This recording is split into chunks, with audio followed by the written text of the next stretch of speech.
जय श्री राम। जैसे कि आपको पता होगा कि मैंने हाल ही फ़िलहाल में एक नया वाला वेंडिंग मशीन लिया हुआ है निजी सैम का। तो अगर आपने इसका पूरा वीडियो नहीं देखा है तो हमारे चैनल पर जाकर के ज़रूर चेकआउट कर लेना, क्योंकि ये मशीन की प्राइस से लेकर के सारी जानकारी हमने दे रखी है कि मशीन कैसी परफॉर्मेंस करती है और इसका बेटर मतलब क्या है इसमें मशीन में खूबियाँ कि जो कि ज़्यादा लोग डिमांड आपका यही निजी सैम का मशीन का करते हैं। तो नहीं देखो तो ज़रूर जाकर के चेकआउट कर लेना। फ़िलहाल अगर आप मशीन लिए हो तो इसको चलाने का विधि थोड़ा सा अलग होता है। बाय द वे हमारे पास अभी अवेलेबल में दो मशीन पड़ी है, जो कि एक हमारे पास ये पुरानी वाली मशीन है और हमारे पास एक ये न्यू वाली मशीन है। तो मैं दोनों मशीन को ऑपरेट करता हूँ। जो पुरानी वाली हमारी मशीन है काफ़ी दिनों से मैं ऑपरेट करता हूँ, इसलिए उससे थोड़ा सा इसका फंक्शन हटके होता है। क्या होता है सारी जानकारी आपको इस वीडियो से मिलने वाली है। सो गाइस आपसे रिक्वेस्ट रहेगी कि वीडियो के साथ अंत तक बने रहना। सो मेरे भाई अगर आप मेरे वीडियो को किसी भी प्लेटफॉर्म के माध्यम से देख रहे हो तो सब्सक्राइब कर लेना बिल्कुल ना भूलिएगा। चलिए ना आगे चलते हैं और इस मशीन के हर एक चीज़ को मतलब आपको बारीकी रूप से समझाते हैं कि इसको कैसे फिक्स की जाती है तथा इसको इंस्टॉलेशन करने का विधि क्या होता है, इसमें डाई कैसे लगाई जाती है। बहुत ही शॉर्टकट है, बहुत ही ईजी है, बस आपको वीडियो को अंत तक देखना होगा। छोटा सा वीडियो होगी, काफ़ी लाजवाब होगी। तो चलिए आगे चलते हैं और मशीन के पूरे हम टर्म कंडीशन के बारे में आपको समझाते हैं। देखिए मेरे भाई, आप मशीन कोई भी लेते हो उससे हमको मतलब नहीं है आप निजी सैम का लेते हो या किसी और कंपनी का लेते हो। तो आपको वेंडिंग करने से पहले कितने लोग देखोगे तो ये वेंडिंग जो वायर होती है आपको नीचे के साइड से रख देते हैं। तो ऐसा बिल्कुल भी नहीं रखना है, क्योंकि आपको एक डब्बा लेना होगा, बाल्टी लेना होगा या डब्बा लेना होगा, उसी में आपकी वायर रखना होगा। रीज़न ये होता है कि जब आपकी मशीन चलती है तो ज़्यादा बैलेंस करता है वायर को और वायर टूटने के ज़्यादा संकेत बने रहते हैं। अभी फिलहाल देखो हमारी मशीन से हमारे काउंटर के बीच में बहुत ही कम स्पेस है, फिर भी हमने वायर को बहुत ही सटीक और बहुत ही आसानी रूप से हमने इसमें लगा रखे हैं। रीज़न ये है कि हमारी मशीन ज़्यादा वायर को इधर से उधर नहीं बैठा मतलब बिखारती है। निजी सैम की मशीन की ये क्वालिटी है। जो निजी सैम की मशीन है इसकी मशीन की ये क्वालिटी है कि वायर को ज़्यादा इधर से उधर नहीं बिखरती है, जिसके कारण से हमने यहाँ पे वायर को रख लिया हुआ है। कितने सिचुएशन में आप देखोगे कि तो मशीन की इतना स्पेस में आपकी वायर बहुत जगह फंस जाती है, जिसके कारण से नहीं निकल पाती है, लेकिन इसकी परफॉर्मेंस काफ़ी तगड़ा है, जिसके कारण से मतलब ये वायर को इधर से उधर नहीं बिखरती है। दूसरा बात ये कि इस पाइप के माध्यम से हमारी जो तार होती है, इस पाइप के माध्यम से होते हुए ऐसे देखो, मैं आपको क्लियर व्यू से दिखाने की कोशिश करूँ। इस पाइप के माध्यम से होते हुए आपकी अंदर के साइड इन करती है और अंदर के साइड इन करने के बाद आपकी वायर डायरेक्टली यहाँ से निकलती है। आपको दिख रहा होगा ये बाईपास जो होल आपको दिखाई दे रहा है, अभी यहाँ से हमारी वायर निकलती है जो कि आपकी स्टार्टर के लिए जाती है। दूसरा चीज़ ये टाइट रूप से वायर भेजनी है, वो ये इस पर डिपेंड करता है। तो इस नट को ज़्यादा टाइट नहीं की जाती है, एडजस्ट के अनुसार हल्की नट टाइट रहती है। जब जैसे कि अभी बात करूँ तो अभी आप देख सकते हो कि हमारी मतलब नट जो है पूर्णतः ढीली है, कोई भी ज़्यादा इसमें हमने मतलब टाइट वगैरह नहीं किए हुए, जिसके कारण से हमारी वायर जो है देख सकता हो कि बहुत ही नाजुक रूप से है। दूसरा बात ये करूँ कि अब चलते हैं डाई की तरफ। तो वायर तो आपने समझ लिया होगा कि वायर आपकी यहाँ से निकल करके इस दोनों ब्लेडों के माध्यम से होते हुए इस मतलब इसमें होते हुए आपकी अंदर के साइड ले करके यहाँ पे बांध लेना होगा। और यहाँ से बांधने से पहले आपकी जो वायर होगी इस दोनों कैंची के बीच से होके आएगी, नहीं तो अगर आप ऊपर से कर देते हो तो फिर आपकी दिक्कत हो जाती है। चलिए आगे बढ़ते हैं और मशीन की डाई लगाने का विधि बताते हैं। अदरवाइज़ आप लोग जैसे मैंने बताया हमारा पुराना वाला मशीन, तो पुराने वाले मशीन में आपको डाई चेंज करने के लिए यहाँ पे आपको नट या एलेंकी लगाई रहती है यहाँ पे, तो इस एलेंकी या नट को खोली जाती है। लेकिन न्यू वाली जो मशीन है उसमें आपको कोई भी अलग से चेंजेस देखने को नहीं मिलेगी, बस आपको ये वाली एक बैलेंस नट खोलनी है, जिसके कारण से आपकी डाई है हाथों में आ जाती है और इसमें कोई भी रिंच वगैरह का कोई भी जरूरत नहीं पड़ता है। आपकी ईजिली और आसानी से आपकी डाई निकल भी जाती है और लग भी जाती है।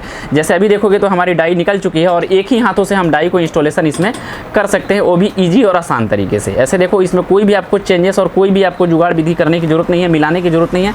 आपकी डाई देखो परफेक्ट रूप से बैठ चुकी है। मैंने जैसे अभी देखो कि 12 स्लॉट पे हमने लगाया हुआ है, देखो हमारी एक ही हाथ से हमने डाई को चेंज कर लिया हुआ है, दोनों साइड में आपका सेम होता है। दूसरा चीज़ ये कि डाई को आप जब भी फिटिंग करो तो इसमें जो आप गैप ज़्यादा छोड़ देते हो, यानी कि स्टार्टर से बीच में इसका जैसे अभी आपको दिखा रहा हूँ कि ये वाला जो आप गैप ज़्यादा छोड़ देते हो, मैं आपको दिखाने की कोशिश करूँ, ये वाला जो आप गैप ज़्यादा छोड़ देते हो इसके बीच में स्टार्टर से आपकी डाई के बीच में, तो ये आपको ज़्यादा नहीं छोड़नी होगी, बस आपको डाई में सपोर्ट किए रहना होगा दोनों साइड से। जैसे आपको दिख रहा होगा दोनों साइड से आपकी डाई की मुंह जो होती है आपकी सपोर्ट किए रहेगी आपकी स्टार्टर की, जिसके कारण से आपकी वायर इधर से उधर नहीं बिखरेगी और आपकी स्लॉट में परफेक्ट रूप से जाकर के बैठती रहेगी। तीसरा चीज़ कमांड ये करना कि ये जो मतलब ये स्टिक जो देता है इसका काम बस वायर को रोकना नहीं है, इसका काम होता है आपको सही रूप से स्टार्टर के अंदर तार को भेजना। अब देखिए जब आप डाई फिक्स करते हो तो उस टाइम में ये जो गैप आपको दिखाई दे रहा होगा मिडिल का गैप, ये हमको दिखाने की कोशिश करूँ, ये वाली जो स्टार्टर के और इसके बीच में जो गैप दिखाई दे रहा होगा, आपको देख सकते हो कि हमने कितना सा गैप छोड़ा हुआ है। इतना सा आपको गैप छोड़ना होगा जिससे आपकी दो कॉपर की वायर आसानी से इसमें मूव कर पाए। नीचे और ऊपर के साइड से दोनों साइड में सेम रूप से आपको गैप छोड़ना होगा, जिसके कारण से आपकी कॉपर की वायर जो है आसानी रूप से मूव कर सकती है। दूसरा चीज़ ये कि ऐसे देखोगे आप इस निजी सैम की एक हमको खास बात ये लगी कि ये जैसे ही आप छोड़ते हो, मतलब ये जैसे आप छोड़ते हो इसको, इस हैंडल को, तो आपकी स्टार्टर है जो ऑटोमेटिक ही आपकी उसी जगह पर जाकर के बैठ जाएगी। बाय द वे आपकी पुरानी वाली मशीन जो होती है जब आप बेंडिंग करते थे तो ये वाली निकल करके बाहर आ जाती थी, बेंडिंग करते टाइम पकड़ने रहता पड़ता था स्टार्टर को, लेकिन इसमें कोई भी नहीं पकड़नी पड़ेगी, ऑटोमेटिक आपकी कसी रहेगी। आपकी स्टार्टर की हाई और मतलब आगे और पीछे करने के लिए ये वाली नट दी जाती है, इसको एडजस्ट करके आप आसानी से आगे और पीछे कर सकते हो। निजी सैम में बहुत सारी अलग अलग कंपनी अलग अलग क्वालिटीज़ के आपको डाई देखने को मिलती है, जो कि हमारे पास बहुत सारी अभी अवेलेबल देखो डाई रखे हैं। और इसमें एक बात बताऊँ कि इसमें सारे की सारी डाइयाँ आपकी मैनुअल है, जिससे आपको कोई भी झंझट नहीं होती है और आसानी से आपकी बेंडिंग भी हो जाती है। तो चलिए एक छोटी सी बेंडिंग मैं आपको दिखा देता हूँ आपसे बात करते हुए, उसके बाद इसकी परफॉर्मेंस देखते हैं। सुमन भाई, हम मशीन के पास आ चुके हैं। हमारी मशीन सामने के साइड से लगी हुई है।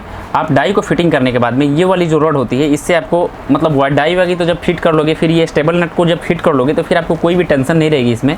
और ये जो डाई होती है ना, इसको बस आपको ऐसे देखो, एक बार से ऐसे देखो, ऐसे करना होगा।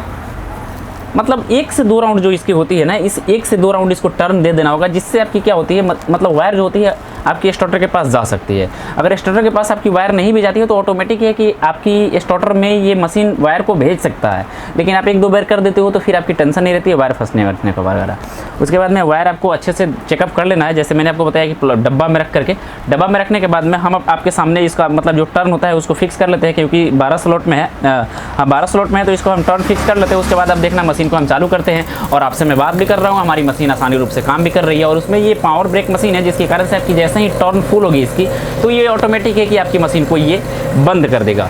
तो आप देखते रहना। और 1-2 इसका जो मतलब लेयर होता है ना, कैसे बेंडिंग करता है, चलिए ये भी चीज़ आपको कंफर्म रूप से दिखाने वाला हूँ। जैसे देखो मैंने डाई को मतलब बदल लिया है, यानी कि स्लॉट को बदल लिया। उसके बाद जैसे मैंने आपको बताया, इसको 1 से 2 बार ऐसे, मतलब आपकी अब विपरीत दिशा में आने वाली है, तो ऐसे देखो 1 से 2 बार हमने इसको रोटेट कर लिया हुआ है। हमारी वायर आकर के फंस गई है। फिर से हम वायर को भी चेकआउट कर लेते हैं कि वायर तो हमारी कहीं फंसी नहीं है, कोई नहीं फंसा है। और आपके सामने देखो, ये हमने दबाया और हमारी काउंटिंग शुरू हो गई।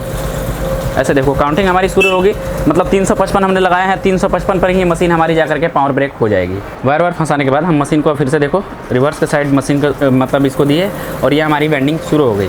जैसे आप देखना कि हम आपसे बात भी कर रहे हैं और देखो कितनी आसानी और कितने अच्छे ढंग से हमारी वायर जो है स्टार्टर के अंदर बैठती जाती है। आप देखते रहना। और मशीन जो है हमारी पूरी पावर ब्रेक है। आपकी जैसे ही इसमें स्लॉट पूरी होगी, आपकी मशीन है रुक जाएगी। 55 डाले हैं, 55 पर ही रुकेगी। फिर से मैं आपको एक और स्लॉट आगे बढ़ा करके दिखाता हूँ आपको। अभी देखो हमने इसको चेंज कर लिया हुआ है, स्लॉट को चेंज कर लिया हुआ है।